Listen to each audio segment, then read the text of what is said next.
কৃষি প্রধান আমাদের এই দেশ বাংলাদেশ। ধান, পাট, গম, আলু ইত্যাদি আমাদের প্রধান ফসল। সেই সঙ্গে ফুলকপি, বাঁধাকপি, টমেটো, মরিচ, করলা, বেগুন সহ নানা রকম সবজি ব্যাপকভাবে চাষাবাদ করা হয়। পাশাপাশি আম, কাঁঠাল, লিচু, কলা, পেঁপে, তরমুজ, আনারস, পেয়ারা ইত্যাদি ফলও প্রচুর পরিমাণে উৎপাদিত হয়। পোকামাকড়, রোগবালাই, আগাছা ও অন্যান্য কারণে এইসব ফসলের ক্ষতির পরিমাণ গড়ে শতকরা প্রায় 20 যা প্রায় সারা দেশের মানুষের 3 মাসের খাবার যোগান দিতে পারে এবং টাকার অঙ্কে এর পরিমাণ 10 থেকে 12,000 কোটি টাকা। ফসল বিনষ্ট হওয়ার মূল কারণ পোকামাকড়, রোগবালাই ও আগাছা নিয়ন্ত্রণ না করা, সঠিক পদ্ধতিতে উপযুক্ত বালাইনাশক ব্যবহার না করা। ফসলে সঠিকভাবে পোকামাকড় ও রোগবালাই নির্ণয় খুবই গুরুত্বপূর্ণ, আর এরই প্রেক্ষাপটে ধান, আলু সহ ফুলকপি, বাঁধাকপি, শিম, বরবটি, বেগুন, শসা, করলা ইত্যাদিতে পোকামাকড় ও রোগবালাইয়ে আক্রান্ত লক্ষণ এবং এ সকল বালাই দমনে বাংলাদেশ ক্রপ প্রোটেকশন অ্যাসোসিয়েশন ও আন্তর্জাতিক উন্নয়ন সংস্থা ক্যাটালিস্টের যৌথ উদ্যোগে নির্মিত তথ্যচিত্র বালাইনাশকের নিরাপদ ও বিচক্ষণ ব্যবহার। ধান আমাদের অন্যতম প্রধান ফসল। দেশে বোরো, আউশ, আমন 3 মৌসুমে প্রায় 110 থেকে 120 লক্ষ হেক্টরে প্রায় 350 লক্ষ মেট্রিক টন ধান উৎপাদিত হয়।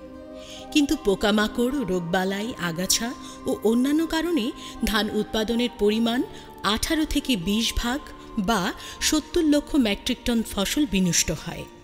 ধানের ক্ষতিকারক পোকামাকড়ের মধ্যে উল্লেখযোগ্য পোকা হচ্ছে মাজরা পোকা, পাতা মোড়ানো পোকা, বাদামি গাছ ফড়িং, গান্ধী পোকা ও পামড়ি পোকা। ধানের নানা ধরনের রোগ হয়, এর মধ্যে উল্লেখযোগ্য হচ্ছে শীত ব্লাইট ও ব্লাস্ট। এটি মাজরা পোকা। ধান ফসলের সবচাইতে বেশি ক্ষতিকারক পোকা হচ্ছে এই মাজরা পোকা। ধান রোপণের 15 থেকে 20 দিনের মধ্যেই সাধারণত জমিতে মাজরা পোকার আক্রমণ হয়ে থাকে। রোপণের 40 থেকে 45 দিন বয়সে দ্বিতীয়বার আবারও জমিতে মাজরা পোকার আক্রমণ হতে পারে। মাজরা পোকার কীড়া ধান গাছের গোড়ার দিকে ছিদ্র করে ঢুকে কাণ্ডের ভিতরে খায় ও মাঝখানের ডিগ কেটে দেয়। এর ফলে মরা ডিগের সৃষ্টি হয়। গাছে থোর আসার পর ডিগ কেটে দিলে সাদা শীষের সৃষ্টি হয়। পাতা মোড়ানো পোকা ধানের আরও একটি অন্যতম ক্ষতিকারক পোকা। এই পোকার কীড়া পাতা লম্বালম্বিভাবে মুড়িয়ে ভেতরের সবুজ অংশ খায়। এই পোকা খুব বেশি ক্ষতি করলে পাতা শুকিয়ে কাঠির মতো দেখায়। ধানের যে কোনো বয়সে পাতা মোড়ানো পোকার আক্রমণ হতে পারে। ধানের জমিতে কোনো কোনো অংশে এরকম বাজ পোড়া বা হপার বার্ন অবস্থার সৃষ্টি হলে বুঝতে হবে ধানে বাদামি গাছ ফড়িং আক্রমণ করেছে। বাদামি গাছ ফড়িং নিম্ফ ও পূর্ণবয়স্ক উভয় অবস্থায় ধান গাছের গোড়ায় বসে রস শুষে খায়। এ তো গেল ধানের পোকামাকড়ের কথা। ধানের নানা ধরনের রোগ হয়, এর মধ্যে উল্লেখযোগ্য হচ্ছে শীত ব্লাইট ও ব্লাস্ট। জমিতে শীত ব্লাইট রোগের আক্রমণ হলে প্রথম অবস্থায় জমিতে পানির উপরিভাগে খোলের ওপর সবুজ ধূসর রঙের চক্রাকৃতির ছোপ ছোপ দাগ পড়ে। অনুকূল আর্দ্র পরিবেশে আক্রান্ত কাণ্ডের নিকটবর্তী পাতাগুলো আক্রান্ত হতে পারে। ধানের ছত্রাকজনিত আরও একটি রোগ হচ্ছে ব্লাস্ট। ব্লাস্ট ধানের চারা অবস্থা থেকে শুরু করে ধান পাকা অবস্থা পর্যন্ত যে কোনো সময় হতে পারে। এ রোগ পাতায় আক্রান্ত হলে তাকে লিফ ব্লাস্ট বলে। লিফ ব্লাস্ট রোগে প্রথমে পাতায় ছোট ছোট ডিম্বাকৃতি দাগ পড়ে। আস্তে আস্তে দাগগুলো বড় হয়ে চোখের আকৃতি ধারণ করে। পরবর্তীতে অনেকগুলো দাগ একসঙ্গে হয়ে পুরো পাতাটাই ঝলসে যায়। লিফ ব্লাস্ট ছাড়াও ধানে নানা ধরনের ব্লাস্ট হতে দেখা যায়, যেমন নোড ব্লাস্ট, নেক ব্লাস্ট। ধানের গিটে ব্লাস্ট দেখা দিলে তাকে বলা হয় নোড ব্লাস্ট। ধানের ছড়ার গোড়ার দিকে আক্রান্ত হলে তাকে বলা হয় নেক ব্লাস্ট। এর আক্রমণে ধানের শীষ ভেঙে পড়ে এবং ধানে চিটার সৃষ্টি হয়। এ সমস্ত রোগ ছাড়াও ধানে বাদামি দাগ রোগ ও বিএলবি ইত্যাদি রোগ দেখা যায়। পোকামাকড় ও রোগবালাই ছাড়াও নানা রকম আগাছার কারণে ধান উৎপাদন অনেকাংশেই ব্যাহত হয়। আগাছা মাটি থেকে প্রচুর পরিমাণ সার ও পানি শুষে নেয়। ধান ফসলে চওড়া পাতা জাতীয়, সেজ জাতীয় এবং ঘাস জাতীয় এই 3 ধরনের আগাছা জন্মে থাকে। চওড়া পাতা জাতীয় আগাছার মধ্যে শুষ্নি, ঝিলমরিচ, কেশুটি, সেজ জাতীয় আগাছা, চ্যাচড়া, মুথা ও জৈনা এবং ঘাস জাতীয় আগাছার মধ্যে শ্যামা, আড়াইল ও দুর্বা ইত্যাদি উল্লেখযোগ্য। আলু আমাদের একটি অর্থকরী ফসল। দেশের সব জেলাতেই কম বেশি আলুর চাষাবাদ হয়। তবে দেশে বাণিজ্যিকভাবে মুন্সিগঞ্জ, কুমিল্লা, রংপুর, বগুড়া, জয়পুরহাট, নীলফামারী, নাটোর, রাজশাহী ইত্যাদি জেলায় সবচেয়ে বেশি আলুর চাষাবাদ হয়ে থাকে। প্রতিকূল আবহাওয়ায় আলুতে নানা ধরনের পোকামাকড় ও ছত্রাকজনিত রোগের আক্রমণ হতে পারে। আলুর ক্ষতিকারক পোকার মধ্যে উল্লেখযোগ্য হচ্ছে কাটুই পোকা এবং উড়চুঙ্গা বা ঘুগড়া পোকা। এটি কাটুই পোকা। আলু লাগানোর 20 থেকে 25 দিন পর চারা অবস্থা থেকেই কাটুই পোকা আক্রমণ করে। দিনের বেলায় এই পোকা মাটির নিচে কিংবা আবর্জনার ভেতরে লুকিয়ে থাকে এবং রাতে চারা গাছের কাণ্ড কেটে দেয় ও পাতা খেয়ে ফেলে। এছাড়া বীজ বপনের 40 থেকে 45 দিন পর আলু গজানোর পরও কাটুই পোকা আলুর ক্ষতি করতে পারে। এমনকি আলু তোলার আগ পর্যন্ত এ পোকার আক্রমণ হতে পারে। আলুর সবচেয়ে ক্ষতিকারক রোগ হচ্ছে লেট ব্লাইট। এর আক্রমণে প্রথমে পাতায় ছোপ ছোপ ভেজা, বাদামি অথবা ফ্যাকাশে গোলাকার বা এলোমেলো দাগ দেখা যায় এবং পরে কালো বর্ণ ধারণ করে এবং পাতার নিচে সাদা সাদা পাউডারের মতো ছত্রাক দেখা যায়। মারাত্মকভাবে আক্রান্ত গাছের পুরো পাতা ও কাণ্ড পচে যায় এবং দ্রুত সমস্ত গাছ মারা যায়। অনুকূল আবহাওয়ায় লেট ব্লাইট জমিতে খুব দ্রুত বিস্তার লাভ করে এবং আলু ফসলে ব্যাপক ক্ষতি সাধন করে। আলুর দাদ রোগ আরেকটি উল্লেখযোগ্য রোগ। আলুতে 2 ধরনের দাদ রোগ হয়, একটি শুকনা পচা, অপরটি ভেজা পচা। দাদ রোগের আক্রমণে আলুর গায়ে এরকম অমসৃণ দাগ দেখা যায়। আক্রমণ বেশি হলে আলুর গায়ে দাগে ভরে যায় এবং অসংখ্য গোলাকার গর্ত দেখা যায়। আলুর লেট ব্লাইট এবং দাদ রোগ ছাড়াও আলুতে আর্লি ব্লাইট এবং উইল্ট ইত্যাদি রোগ হতে দেখা যায়।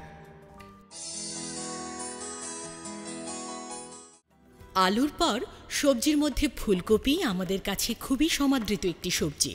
ফুলকপিতে নানা ধরনের রোগ ও পোকামাকড়ের উপদ্রব হয়। এর মধ্যে উল্লেখযোগ্য রোগ হচ্ছে ড্যাম্পিং অফ এবং ক্ষতিকারক পোকা হচ্ছে ডায়মন্ড ব্যাকমথ, কার্টওয়ার্ম ও জাপ পোকা। ফুলকপির বীজতলায় এই যে চারাগুলো নেতিয়ে গেছে, এর মূল কারণ হচ্ছে ড্যাম্পিং অফ। এ রোগ দেখা দিলে বীজতলাতেই অন্তত 40 ভাগ চারা নষ্ট হয়ে যায়। এ রোগের লক্ষণ হল প্রাথমিক অবস্থায় বীজতলায় একটি চারা আক্রান্ত হয় এবং আক্রান্ত চারাটি নেতিয়ে যায়। পরবর্তীতে খুব দ্রুত বেশ খানিকটা জায়গা জুড়ে একাধিক চারায় এই রোগ ছড়িয়ে পড়ে এবং সূর্য বাড়ার সাথে সাথে চারাগুলো ঢলে পড়ে। সাধারণত স্যাঁতস্যাঁতে জমিতে আর্দ্র আবহাওয়ায় এই রোগ বেশি দেখা যায়। ফুলকপি ছাড়াও বাঁধাকপি, টমেটো, শসা, করলা ইত্যাদি সবজিতে ড্যাম্পিং অফ রোগের আক্রমণ দেখা যায়। ফুলকপিতে ডায়মন্ড ব্যাকমথ নামক পোকা আক্রমণ করে। এর আক্রমণে গাছের কচি পাতা খেয়ে ফেলে এবং পাতা ঝাঁঝরা হয়ে যায়। গাছের বর্ধনশীল অংশে এ পোকা বেশি আক্রমণ করে। ফুলকপিতে আরেকটি পোকা আক্রমণ করে, যার নাম হচ্ছে কার্টওয়ার্ম। কার্টওয়ার্ম ফুলকপির চারা অবস্থায় ব্যাপক ক্ষতি করে। এতে জমিতে গাছের সংখ্যা কমে যায়। দিনের বেলায় এ প্রকার কীড়া মাটির ঢেলায় অথবা আবর্জনার মধ্যে লুকিয়ে থাকে এবং রাতের বেলা চারা গাছ কেটে ফেলে।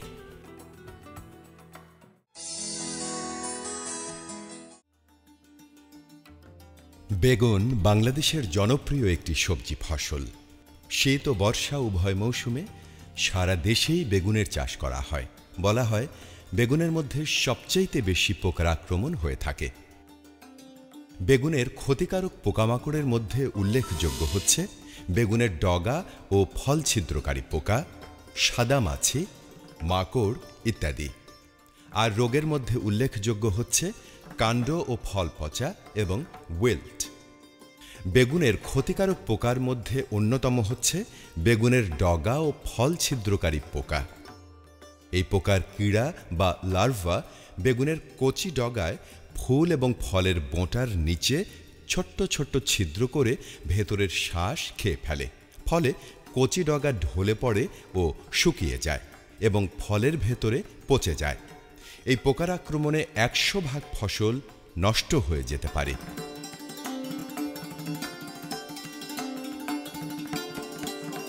সাদা মাছি বেগুনের আরও একটি ক্ষতিকারক পোকা। এই পোকা পাতার নিচে তুলার মতো দেখা যায় এবং পাতার রস চুষে খায়। সাদা মাছি এক ধরনের ভাইরাস জীবাণু বহন করে বিধায় পাতার কিনারা কুঁকড়ে যায়। এছাড়াও ব্যাকটেরিয়া ও ছত্রাকজনিত কারণে বেগুনে উইল্ট রোগ হয়ে থাকে। উইল্টের আক্রমণে বেগুন গাছ দ্রুত ঢলে পড়ে এবং মারা যায়।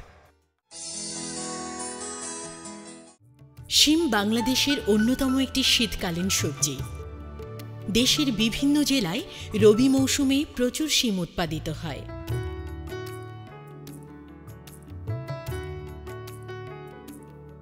শিমের উল্লেখযোগ্য পোকামাকড় হচ্ছে পটবোরার বা শুটির মাজরা পোকা, এফিড বা জাপ পোকা, থ্রিপস। আর রোগবালাইয়ের মধ্যে উল্লেখযোগ্য হচ্ছে অ্যানথ্রাকনোজ, মোজাইক ও লিফ স্পট।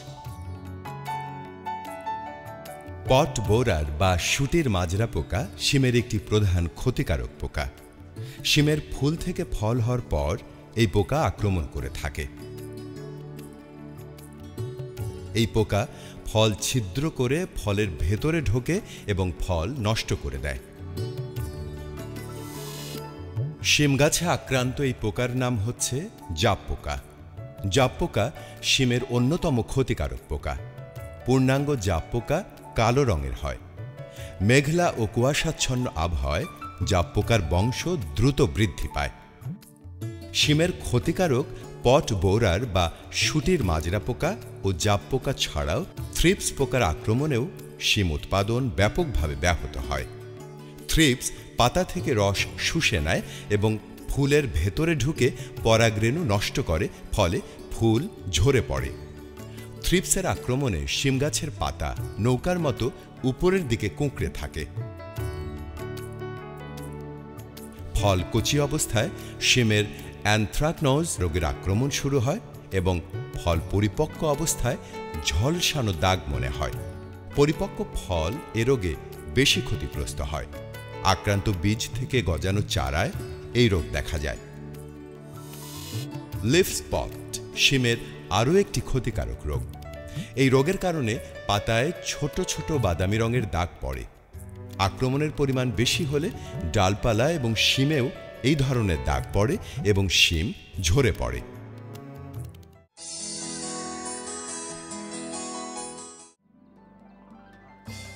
শিম এবং বরবটি একই পরিবারভুক্ত সবজি।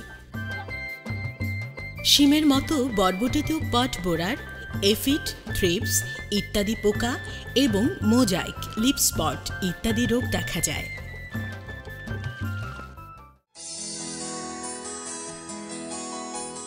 শসা এবং ক্ষীরা কিউকারবেটেসি পরিবারভুক্ত একটি বর্ষজীবী লতানো উদ্ভিদ।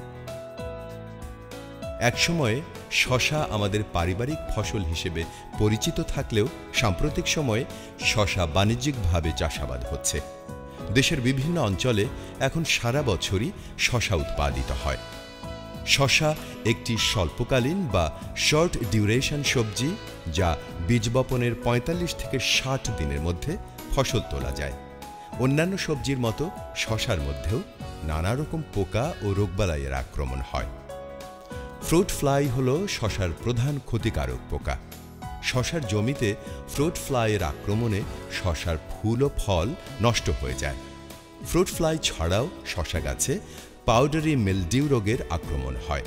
এই রোগের আক্রমণে পাতা হলুদ থেকে বাদামি রং ধারণ করে এবং শেষে পাতা নিস্তেজ হয়ে গাছ মারা যায়।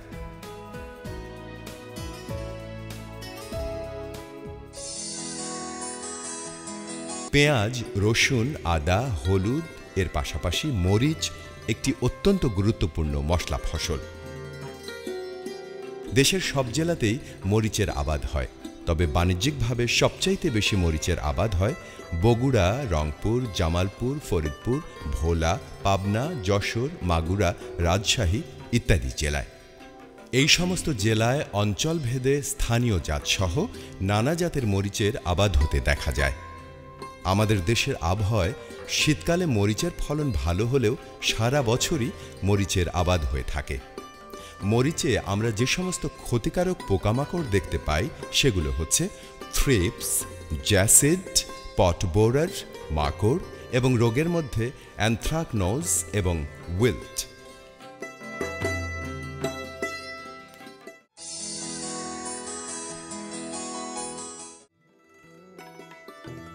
শীতকালীন সবজির মধ্যে টমেটো একটি গুরুত্বপূর্ণ সবজি। টমেটো চাষে বীজতলা থেকেই রোগের আক্রমণ হতে দেখা যায়। বীজতলায় প্রথমে ড্যাম্পিং অফ শুরু হয়, পরবর্তীতে জমিতে চারা রোপণের পর পর্যায়ক্রমে wilt, late blight, early blight, mosaic ইত্যাদি রোগের আক্রমণ হতে পারে। আর টমেটোতে সবচেয়ে বেশি যে সমস্ত পোকা দেখা যায় এর মধ্যে পট বোরার, হোয়াইট ফ্লাই, লিফ মাইনার ইত্যাদি অন্যতম।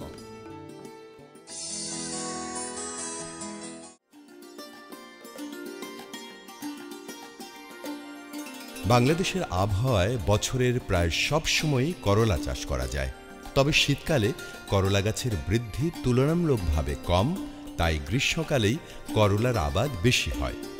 করলা চাষে ছত্রাক জাতীয় উল্লেখযোগ্য রোগ হচ্ছে পাউডারি মিলডিউ, ডাউনি মিলডিউ এবং উইল্ট, এবং পোকামাকড় হচ্ছে ফ্রুট ফ্লাই, পামকিন বিটল এবং অ্যাপিল্যাকনা বিটল। এ সমস্ত পোকামাকড়, রোগবালাই ও আগাছা দমনের জন্য যে সকল বালাইনাশক সচরাচর ব্যবহৃত হয় তা দানাদার, তরল ও পাউডার হিসেবে বাজারে পাওয়া যায়। সাধারণভাবে বালাইনাশক ব্যবহারের সমস্যাগুলো হলো সঠিক বালাইনাশক ব্যবহার করা হয় না, সঠিক মাত্রায় বালাইনাশক ব্যবহার করা হয় না, সঠিক সময়ে বালাইনাশক ব্যবহার করা হয় না এবং সঠিক পদ্ধতিতে প্রয়োগ করা হয় না। সুতরাং সঠিক বালাইনাশক, সঠিক মাত্রা এবং সঠিক সময় ও সঠিক পদ্ধতিতে প্রয়োগে বালাইনাশকের নিরাপদ ও বিচক্ষণ ব্যবহার খুবই গুরুত্বপূর্ণ একটি বিষয়।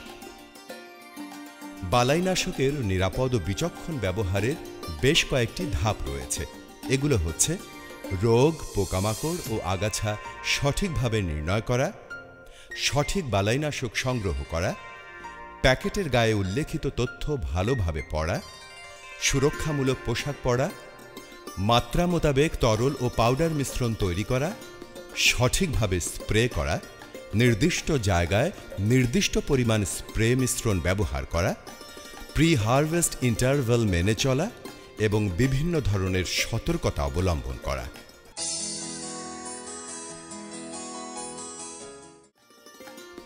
আবাদকৃত জমি নিয়মিত পরিদর্শন করে বুঝতে হবে ফসল কি কি রোগ, পোকামাকড় বা আগাছা দ্বারা আক্রান্ত। আক্রান্ত রোগবালাই না বুঝলে স্থানীয় কৃষি কর্মকর্তার সঙ্গে পরামর্শ করে সিদ্ধান্ত নিতে হবে যে আপনি জমিতে কী বালাইনাশক ব্যবহার করবেন।